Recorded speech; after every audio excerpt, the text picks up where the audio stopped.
I was still holding the car keys when I heard her say it. Light, casual, dismissive. He's just dropping me off. The words slid across the marble lobby like oil. The manager's smile froze mid-curve.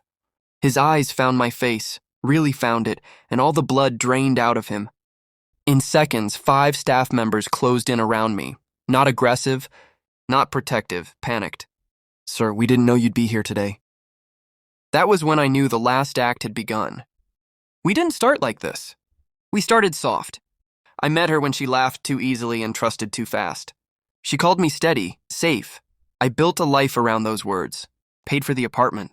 Signed the leases. Put my name on the risk so she could keep her hands clean. She said love didn't need witnesses. I believed her. I remember the way she used to look at me when I spoke, like I was a plan, not a person. I mistook that for admiration. I mistook silence for loyalty. That mistake cost me everything. Temporarily, the change wasn't dramatic. That's how betrayal survives. Small delays, passwords turned face down. A new perfume, she claimed, was for herself. She stopped asking when I'd be home. Stopped caring when I wasn't. Conversations became summaries. Intimacy became a chore with an expiry date. I didn't confront her. I watched. I learned the pattern of her lies. How she over-explained when she was guilty. How she went quiet when she felt safe. The evidence didn't arrive with fireworks. It arrived as a receipt. Hotel. 2 toothbrushes. I sat with that knowledge for a full week. Calm, methodical.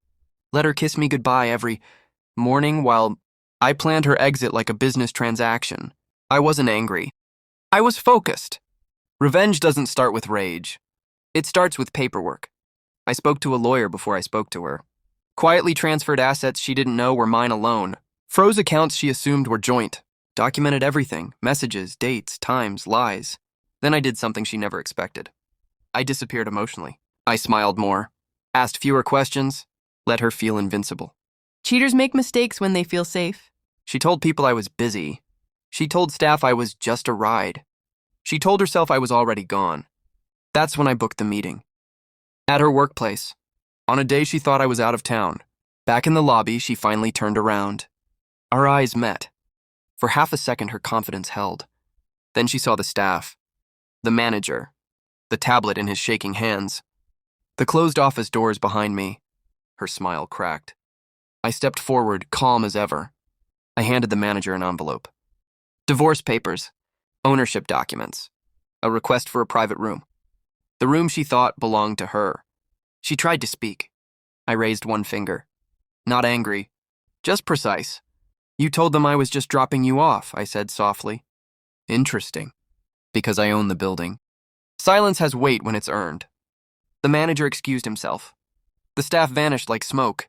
She stood there, suddenly small, surrounded by truths she'd never prepared for. I didn't accuse her. I didn't shout. I listed facts. Dates. Names. Accounts she no longer had access to. The clause in the contract that made her position. Temporary. Her knees buckled before her pride did. I didn't stay to watch her cry. That wasn't the point. Revenge isn't about destruction. It's about correction. I walked out past the same doors she once floated through, certain I'd never look behind them. My phone buzzed. Her name once, twice, I didn't answer. I had already said everything that mattered.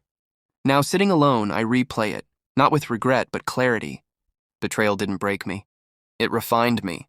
It taught me that silence can be sharper than screams, and patience can dismantle a life built on lies. She thought I was just dropping her off. She thought I wouldn't show up. She thought wrong. I didn't win by taking from her. I won by taking myself back. And that's the kind of victory that lasts.